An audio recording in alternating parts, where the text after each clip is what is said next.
Let's get into gear with our panel, the great Paul Murray and Gemma Tognini from GT Communications.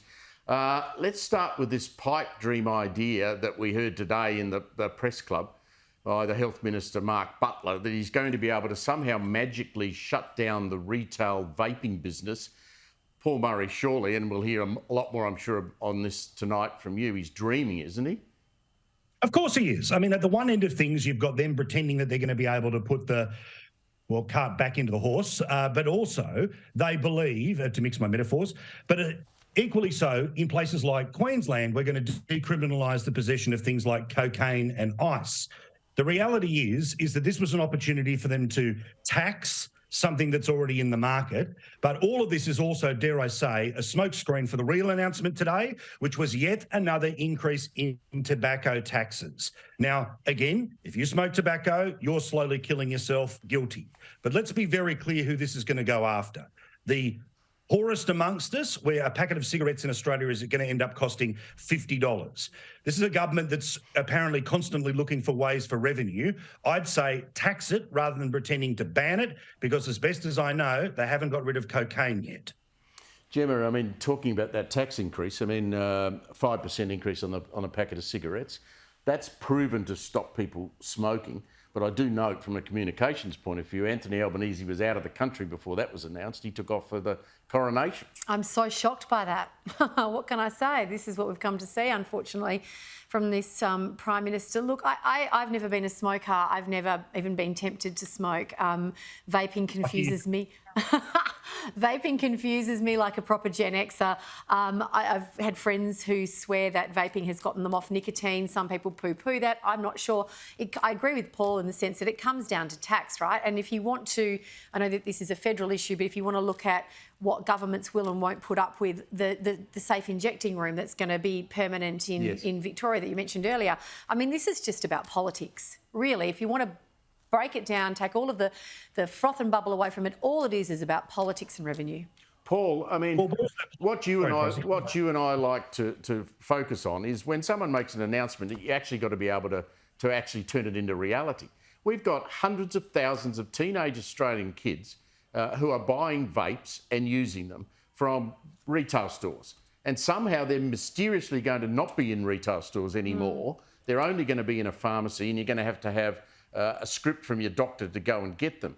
I mean, that's ridiculous. I mean, we can't control, as you say, the sale of ice and heroin and cocaine. How do they think they're going to stop the sale of vapes?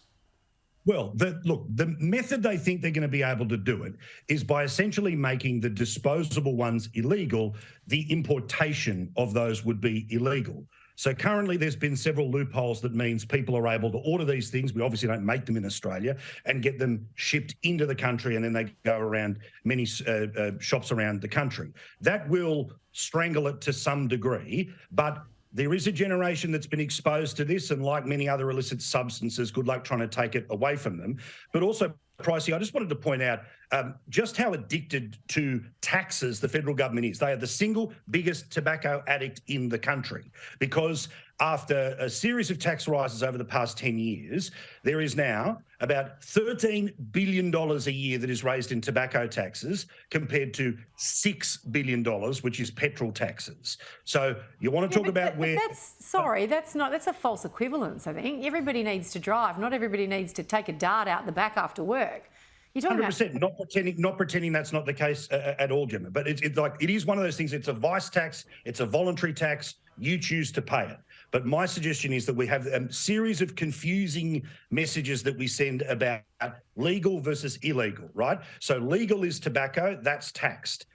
Illegal is drugs, recreational drugs, that now have no penalty or tax applying to them in places like Queensland. That's my point, is that if we're going to introduce vice taxes, if you want to introduce it for smoking and strippers and vaping and everything that they don't like, fair enough. But let's be consistent. My view is a little bit of a libertarian one, which is it's up to you what you do to your body. But if the government can make money off you making bad choices, better than pretending that they're going to stamp something out completely. Because Mark Butler's not going round to your average tobacconist grabbing, grape-flavoured this, that and the other.